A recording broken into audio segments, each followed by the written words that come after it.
Hey guys, good morning. Pete and I are in the car on the way to an MRI appointment. So I went to a neurologist to see about my numb face. Since like the symptoms have been here for so long, she suggested I do an MRI just to be on the safe side. I am very nervous. Very nervous. This would be my 5th MRI. I did 2 when I was a kid and 2 3 years ago. 3 years ago I had a total panic attack. Like I was crying, I found it difficult to breathe, I totally freaked out, and it really surprised me. I didn't expect that to happen. So when I found out I had to do another MRI and I saw the machine when I booked the appointment, I started to freak out again. Like even last night, knowing that this morning I had to wake up and come and do this MRI, I got very panicky. You know, that heat that rises up in your body and difficulty breathing, and I just started saying, I don't want to do this, I don't want to do this. They gave me the option of taking a sedative, but at this point in my life I just really feel like that's not a way to cope with fear for me. Like right now, I just like, yeah, it could be an option. I thought about it. I thought, why be so hard on yourself? Like, just take the sedative, you know, you'll breeze through it. I know that I will experience panic. It's just like when a person who's scared of sharks looks at the sea and their brain goes shock. I look at an MRI and my brain goes trapped. So I know that that's an automatic response. I'm not in control of that. That's probably going to happen. So my body will respond to that by getting hot, and my heart rate will get faster and my breathing will get shallower. So what I'm going to do is stay with what is. I'm listening to a book by BERNSTEIN, and she says your energy flows where it, what does she say? Your energy goes where you focus it, or something. I don't know what she says. I don't know what she says, but like, so basically the point is, like, if I go with the panicky thoughts, if I go with I'm trapped, of course I'm gonna freak out. I'm not gonna be able to stay for 40 minutes. But if I go with trust the universe, this is a time to rest, this is a time to meditate, and I'm fine, it's all good, stay with what is, I will feel so proud of myself at the end of those 40 minutes. So let's go.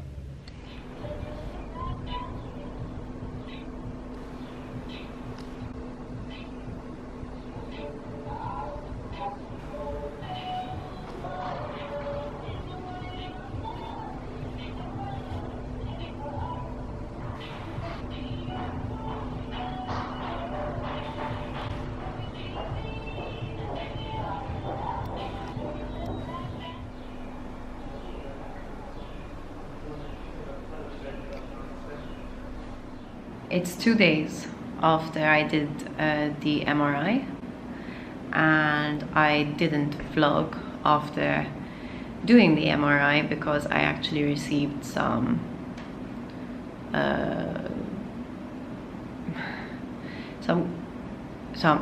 I received some bad news. The MRI itself went really well. There were moments where like my heart rate would speed up, but I managed to stay calm, and I actually didn't experience, you know, those horrible feelings of panic, like, you know, like when your whole body gets hot and you feel like you just need to get the fuck out of where you are. I actually got out of the MRI machine feeling really chilled and like even a bit tingly, because I had been deep breathing for an hour and a half, because we did a scan of my brain, which took about 40 minutes, and on the very last slice the neuroradiologist saw something that he didn't like, and thank God he said, okay, we need to check her neck.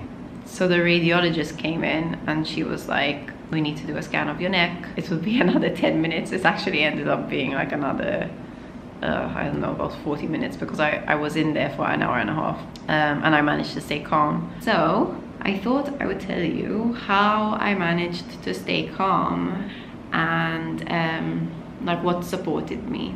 I told myself I was going to meditate throughout the whole thing. So, and by meditate I don't mean like doing anything out of this world.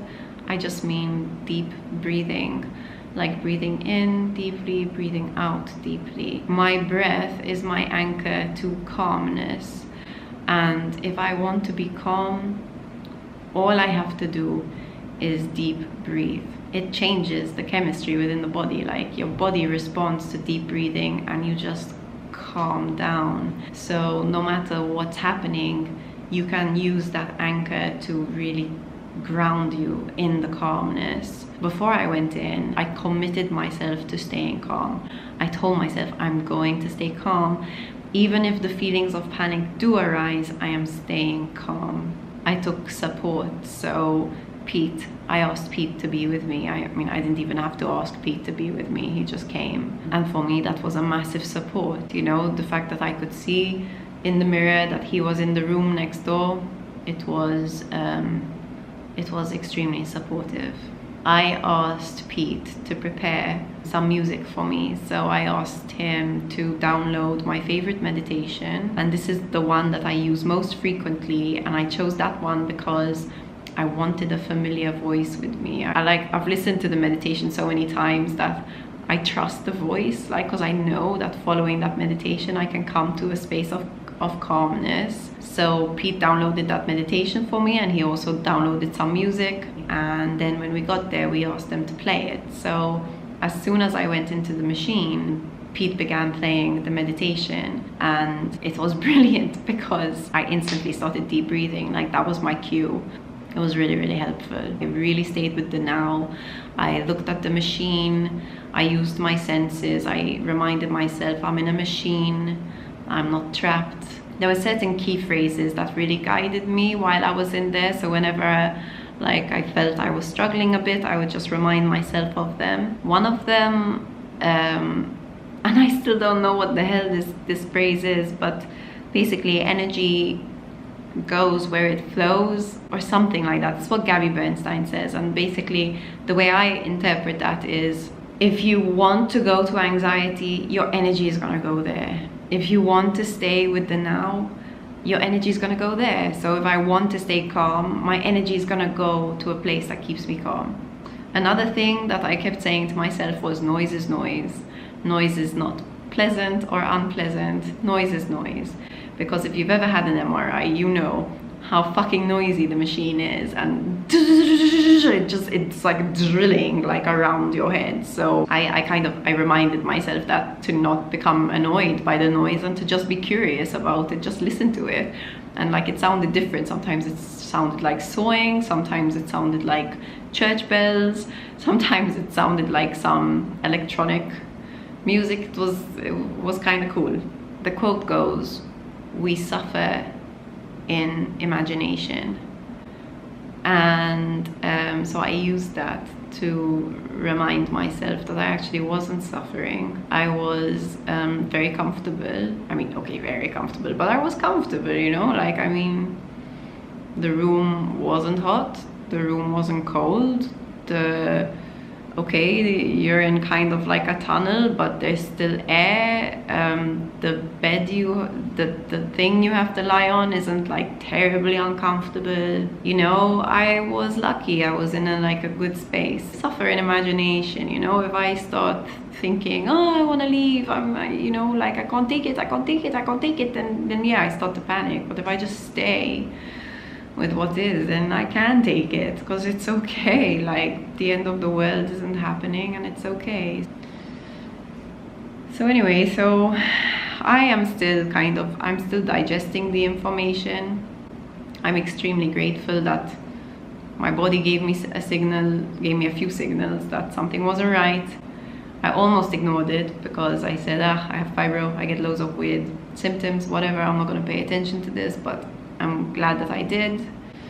And I'm really grateful to the radiologist, who was really sweet and accepted my nervousness and made space for it. And I'm extremely grateful to the neuroradiologist, who saw something off on the very last slide and said, no, let's do another scan. Thank God for that. I'm really grateful that they found it, and that like I can do something about it. It's true that this is kind of danger zone, and now it brings up a whole load of other questions, you know, like why is this happening and how do we cope with it and what does this mean for our future? Like, don't get me wrong, I'm not all like happy about it. Like, I've been quite emotional.